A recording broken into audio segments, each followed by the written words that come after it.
Right, good morning Year 10. This video is all about getting you started with your Silver Duke of Edinburgh Award. Okay, so first thing you need to do is you need to visit Classroom 2.21, and in the window now there is a list of usernames printed off. Okay, so please go there and find out what your new username is for your Silver Award.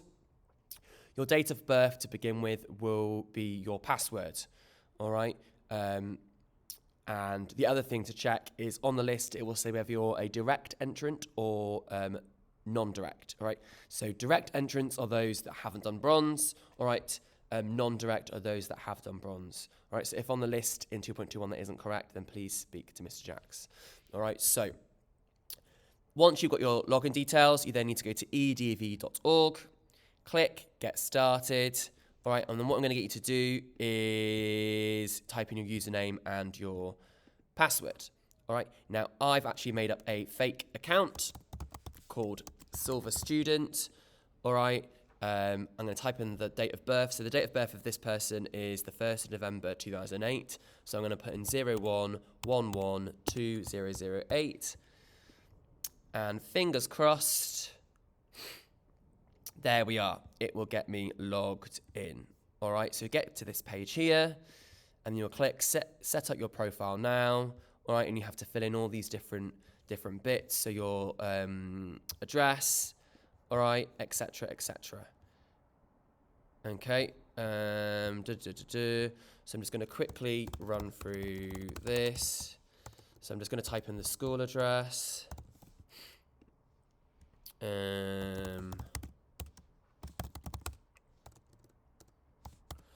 So you need to fill in all your different details.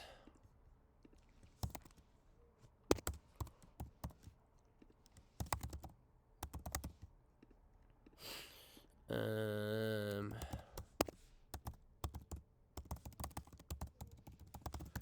type in your email address as well.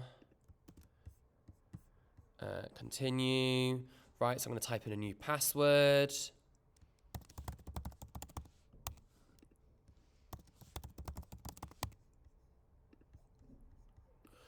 Okay, and then you have to fill in lots of details here.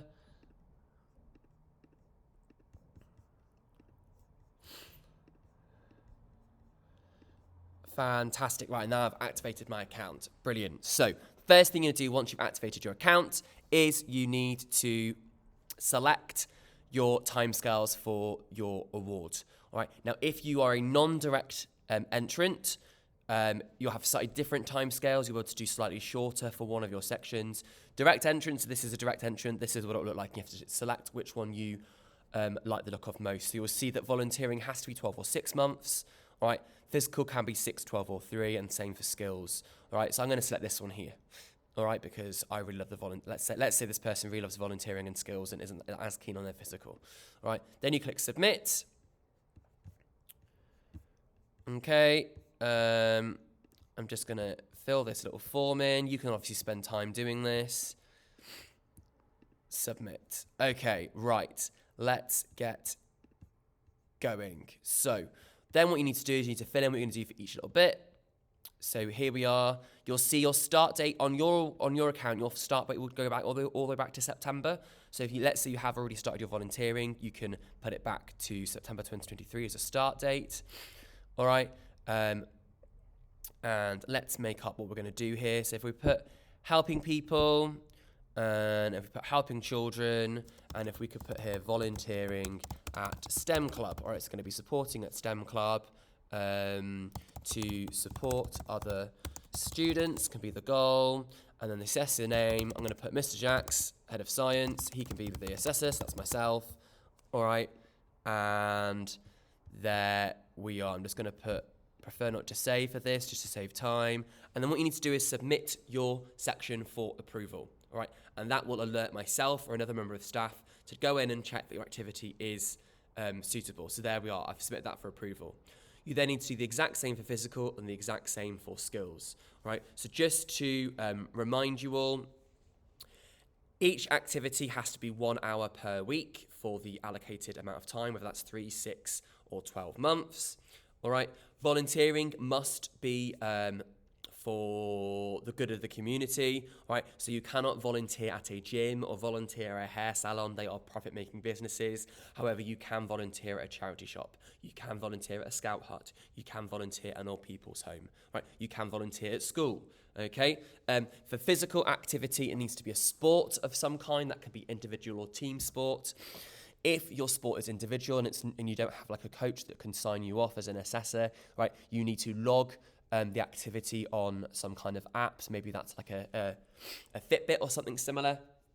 And then once you're finished at the end of the 6 or 12 months, or however long it may be, you can then share that evidence with a member of staff at school. It can't be a family member signing you off. So a member of staff at school, such as your form tutor or myself, and we can sign it off for you. Skills, so dancing classes as a skill, it's never classed as a physical. There's loads of other skills that you could do. So you could learn a language, you could learn how to knit, you could learn how to cook. It is important that we try and do something different to our bronze awards. It's nice if for our awards we're doing different activities for each time. Skills could be learning a musical instrument, it could be that you're in the school show, right? There's lots of things you can do for your skill. And again, if you're learning a language, for example, on Duolingo, and that's on your own, you haven't got like a teacher that can sign you off, like a language teacher that can sign you off, what you can do is log all your activity on Duolingo, upload that to your account, and then get a member of staff at school to sign you off. Okay. Final thing is the expedition. You don't need to worry about anything to do with the expedition just yet. There will be a meeting with you about the expedition nearer to the date in the spring. Okay. If everyone can make sure they get everything logged, ready and submitted, ready for approval as soon as possible, that would be much appreciated so we can check that all students are doing the correct activities.